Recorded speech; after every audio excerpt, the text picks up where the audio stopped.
नमस्कार मंडळी, welcome back to my channel Gapshap Bandi. तर चला पाहूया श्री रामचरितमानस या पुस्तकाचा पुढचा भाग. आर्त संकटग्रस्त भक्त नामजप करतात तेव्हा त्यांची मोठमोठी संकटे नाहीशी होतात आणि ते सुखी होतात.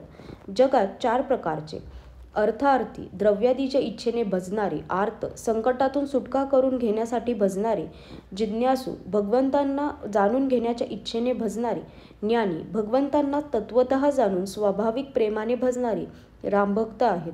आणि हे 4ही पुण्यात्मे पापरहित आणि उदार आहेत. 4ही चतुर भक्तांना नामाचाच आधार आहे. यापैकी ज्ञानी भक्त हा प्रभूला विशेष आवडतो. तसे पाहिले तर 4ही युगांमध्ये आणि 4ही वेदांमध्ये नामाचा प्रभाव आहे, परंतु कलियुगामध्ये तो विशेष आहे. या युगामध्ये नामाशिवाय दुसरा कोणताही उपाय नाही. जे सर्व प्रकारच्या भोग व मोक्षाच्या सुद्धा कामनांनी रहित असतात व श्री राम भक्तीच्या रसामध्ये मग्न असतात, त्यांनी सुद्धा नामाच्या सुंदर प्रेमरूपी अमृत सरोवरात आपले मन मासा बनवून ठेवले आहे. अर्थात हे नामरूपी अमृतापासून क्षणभरही दूर होऊ इच्छित नाहीत. निर्गुण व सगुण ही ब्रह्माची 2 स्वरूपे आहेत. दोन्हीही सांगता न येणारी, अथांग, अनादी व अनुपम आहेत. माझ्या मते नाम हे दोन्ही रूपांपेक्षा मोठे आहे, कारण त्याने आपल्या शक्तीने सगुण व निर्गुण दोघांनाही आपल्या अधीन करून ठेवले आहे. सज्जनांनी या गोष्टीला मजदासाचे निव्वळ काव्योक्ती समजू नये. मी माझ्या मनातील विश्वास, प्रेम आणि आवडीची गोष्ट सांगत आहे. निर्गुण व सगुण या दोन्ही प्रकारच्या ब्रह्माचे ज्ञान हे अग्नीप्रमाणे आहे. निर्गुण या काष्ठामधील अग्नीप्रमाणे न दिसणारे आणि सगुण हे प्रत्यक्ष दिसणारे अग्नीप्रमाणे आहे. दोन्हीही जाणण्यास कठीण आहेत, परंतु नामामुळे ती सुगम बनतात. म्हणूनच मी नामाला निर्गुण ब्रह्मापेक्षा आणि सगुण रामापेक्षा मोठे असे म्हटले आहे. ब्रह्म हे व्यापक, एक, अविनाशी व सच्चिदानंद घन आहे. असे विकाररहित प्रभू हृदयात राहत असूनही जगातील सर्व जीव हे दीन आणि दुःखी आहेत. नामाचे यथार्थ स्वरूप, महिमा, रहस्य व प्रभाव जाणून श्रद्धेने नामजपरूपी साधन केल्यामुळे ज्याप्रमाणे रत्न जाणण्यामुळे त्याचे मूल्य कळते, तसेच ब्रह्म ज्ञात होते. अशा रीतीने निर्गुणापेक्षा नामाचा प्रभाव फार मोठा आहे. आता मी माझे मत सांगतो की नाम हे सगुण रामापेक्षाही मोठे आहे. श्रीरामांनी भक्तांच्या कल्याणासाठी मनुष्य शरीर धारण करून व स्वतः कष्ट सहन करून साधूंना सुखी केले, परंतु भक्तजन प्रेमाने त्यांच्या नामाचा जप करीत सहजपणे आनंद आणि कल्याण यांचे निवासस्थान बनून जातात.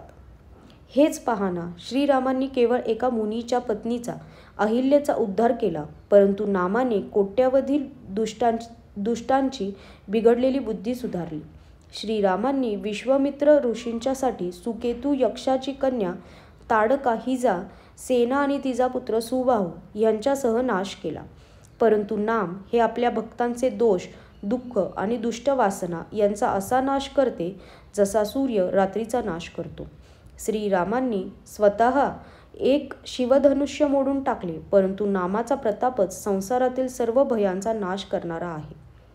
प्रभू श्रीरामांनी भयानक दंडकवन शोभिवंत करून टाकले, परंतु नामाने असंख्य मनुष्यांची मने पवित्र केली. श्री रघुनाथांनी राक्षसांच्या सेना मारून टाकल्या, परंतु नाम तर कलियुगातील सर्व पापांचे मूळच उपटून टाकणारे आहे.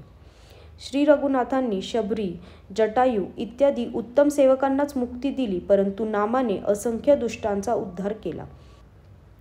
नामाच्या गुणांच्या कथा वेदांमध्ये प्रसिद्ध आहेत. श्रीरामांनी सुग्रीव, बिभीषण या दोघांनाच आपला आश्रय दिला हे सर्व जणांना ठाऊक आहे, परंतु नामाने अनेक गरिबांच्यांवर कृपा केली. नामाचे सुंदर महात्म्य लोकांमध्ये आणि वेदांमध्ये खूप प्रसिद्ध आहे. श्रीरामांनी अस्वले आणि वानर यांची सेना एकत्र केली आणि समुद्रावर पूल बांधण्यासाठी काही कमी कष्ट घेतले नाहीत, परंतु नाम घेताच भवसागर आटून जातो. सज्जनांनो, मनात विचार करा की दोघांमध्ये कोण मोठे आहे. श्रीरामांनी युद्धामध्ये रावणाला परिवारासह मारले, नंतर सीतेसह आपल्या नगरात प्रवेश केला. प्रभू राम हे राजा झाले, अयोध्या ही त्यांची राजधानी झाली.